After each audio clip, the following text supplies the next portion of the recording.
భారత్ శ్రీలంక మధ్య 3 టీ20 సిరీస్లో చివరి మ్యాచ్ పల్లెకులో జరిగింది. ఈ మ్యాచ్లో భారత్ విజయం సాధించి సిరీస్ను 3-0తో ముగించింది. ఈ మ్యాచ్లో విజయం సాధించేందుకు భారత జట్టు శ్రీలంకకు 138 పరుగుల లక్ష్యాన్ని నిర్దేశించింది. అయితే శ్రీలంక జట్టు 20 ఓవర్లలో 137 పరుగులు మాత్రమే చేయగలిగింది. దీంతో మ్యాచ్ టై అయింది. మ్యాచ్ ఫలితాన్ని నిర్ణయించేందుకు సూపర్ ఓవర్ నిర్వహించారు. తొలుత బ్యాటింగ్ చేసిన శ్రీలంక సూపర్ ఓవర్లో 2 పరుగులు మాత్రమే చేసింది. ఫ్రెండ్స్, మన ఛానల్ మీరు ఇంతవరకు సబ్స్క్రైబ్ చేయకపోతే ప్లీజ్ సబ్స్క్రైబ్ చేసి వీడియోని లైక్ చేయండి ఫ్రెండ్స్.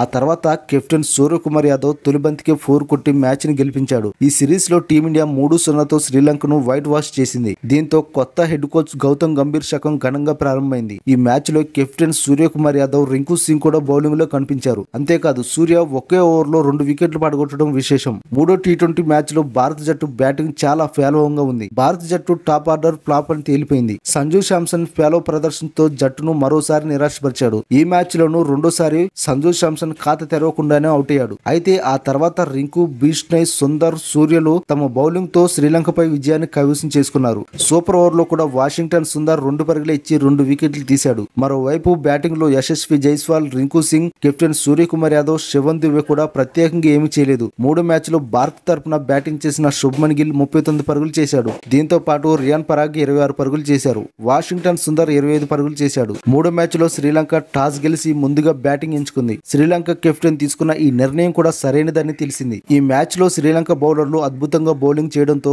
భారత బ్యాట్స్మెన్ ను భారీ స్కోర్ చేయనివ్వలేదు. శ్రీలంక బౌలర్లు మహేష్ తీక్షణ 4 ఓవర్లలో 28 పరుగులు ఇచ్చి 3 వికెట్లు పడగొట్టాడు. దీంతో పాటు వనిందు హసరంగా 4 ఓవర్లలో 29 పరుగులు ఇచ్చి 2 వికెట్లు తీశాడు.